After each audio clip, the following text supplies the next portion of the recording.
I think he made an open declaration in court where he said, give me 5 minutes. If I'm released, I'm going to end the violence in the Southeast. He made the declaration in court last year. What else do you want from him? And you are the government, at any rate, you have a duty to protect the public. It's not his job to protect the Southeast or the Southwest. But the truth is that I have said this, and I'll repeat again. If you are a Nigerian, you can get away with a lot of things. But if you are Igbo, Nigerian, you can't get away with a lot of things. Hi guys, and welcome back to OPAG News TV. Today, we break down a developing protest movement. Omoyele Sowore has declared a peaceful demonstration demanding the release of Mazi Nnamdi Kanu. In this video, we will talk through what's going on currently, what Igbo and Southeast leaders are saying or not saying, and how effective this protest might be, the opportunities, the risks, and likely outcomes. So let's get into it. On October 20, 2025, Sowore plans to lead a march to the Aso Rock presidential villa in Abuja to press for Kanu's unconditional release. The protest is tagged #Free Nnamdi Kanu Now. Recently, Sowore met with former President Goodluck Jonathan in Abuja. Jonathan agreed that the matter is urgent and promised to raise it with the president. Sowore is publicly challenging Southeastern leaders to join or lend their voices. He says he expresses disappointment over their silence so far. In response, the presidency has criticized the plan, describing it as an incitement or an attempt to undermine the rule of law. Thus, we have a protest scheduled, public mobilization underway, and pushback from the government. Now, for what Igbo, Southeast, cultural and political leaders are saying, this is a critical dimension because for protests on an ethnic or regional issue, leadership positions really matter. There are said to be silence or ambivalence among many major Southeast leaders.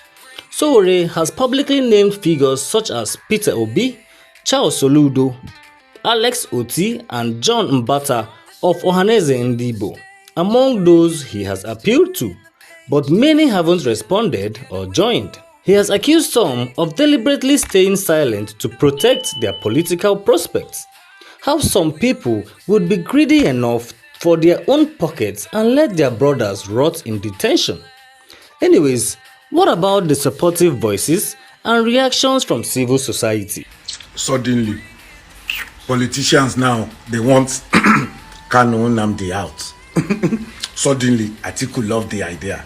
Suddenly, Sowore brought the idea. All because of Southeast. All now the battle of Southeast. Sowore is now playing politics. I love that. And Sowore has played a good opposition role in Nigeria. I love what he's doing. I love it. I'm obedient. I'm sorry. I don't have apology for my decision. But I see that all of them campaigning for Nnamdi to come out now. Now because 2027 is near. President Tinubu, why don't you win? Release Nnamdi and win Southeast. Because Nnamdi is a good factor. So instead of them protesting, you go ahead of them. Release the guy, even if they sentence him to 10 years imprisonment. He's been there for over 7 years. So he has served 10 years. Even Samuel Epa or Epa, they don't give and reach how many years. Very soon he will be out. The Human Rights Writers Association of Nigeria has strongly supported Sowore's protest and criticized the presidency's spokesperson Bayo Onanuga's remarks, calling them divisive and hypocritical. Ohanaeze Ndigbo, the pan-Igbo cultural body, has also been referenced. Its National Publicity Secretary recently appealed to President Tinubu to consider using constitutional and diplomatic channels to secure Kanu's release. On criticisms and warnings, Joe Igbokwe, a political figure, has warned Sowore against the planned protest, accusing IPOB and Kanu of ordering massacre and suggesting that the protest might be ill-advised. The presidency, through Bayo Onanuga, has called the protest irresponsible, accusing it of incitement and undermining the rule of law. Sometimes, silence by major regional leaders is strategic. Fear of backlash, desire to maintain political alliance, and concerns about national unity. Some leaders may prefer behind-the-scene negotiations instead of public protests. But if I may ask, why them never reason this behind the scene all this while?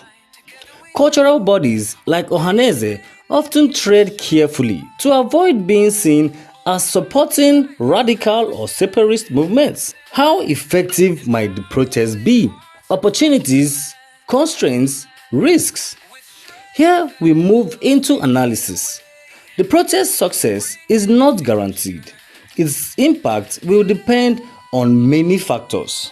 First, strength and opportunity. The protest would need media spotlight and pressure. A well-publicized protest can draw national and international attention, putting pressure on the government to respond or open dialogue. It would need mobilization of youths and civil society.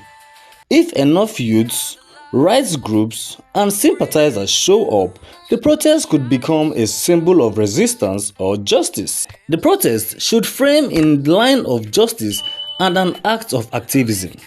If it sticks to non-violent constitutional demands, that is, release Kanu, fair trial, it could win sympathizers beyond Igbos. It should also have political leverage. Alliances with national figures or ex-leaders, just like that of Atiku and Jonathan, might amplify its impact. Atiku has publicly supported the campaign, but there are also constraints and risks, like government pushbacks and repression. The presidency already voices opposition. Security forces may suppress the protest or arrest organizers. It could be tagged with claims of illegality. The government may argue that Kanu is undergoing trial and protests demanding immediate release might be dismissed as undermining judicial process. But what trial have they been trying for almost 6 years now? The protests could also face lack of unified leadership and division among Igbo elites. The silence or division of major Igbo figures may dampen momentum or create fractures in unity. Some segments will view the protest as symbolic but not consequential. Others, especially in Southeast, may feel risk fatigue from previous sit-at-home orders and agitation. There could be a risk of escalation or a possible hijacking. Even with peaceful intent, protests can be co-opted, or conflicts may break out if provocators intervene. So what are the likely outcomes? The protest could succeed in forcing the government to acknowledge the demand publicly or open some negotiations. It may not immediately secure Kanu's release, but could shift discourse and feed in media pressure. If mismanaged, it could be suppressed or dismissed, and participants may face arrest or violence.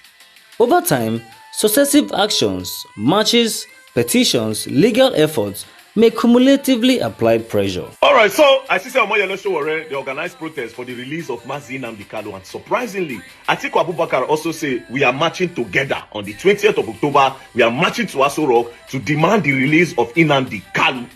It has been long overdue, to be very, very honest, because it is pure injustice. Now, in the north, you don't give amnesty and you set up a peace deal with terrorists where enter villages by people.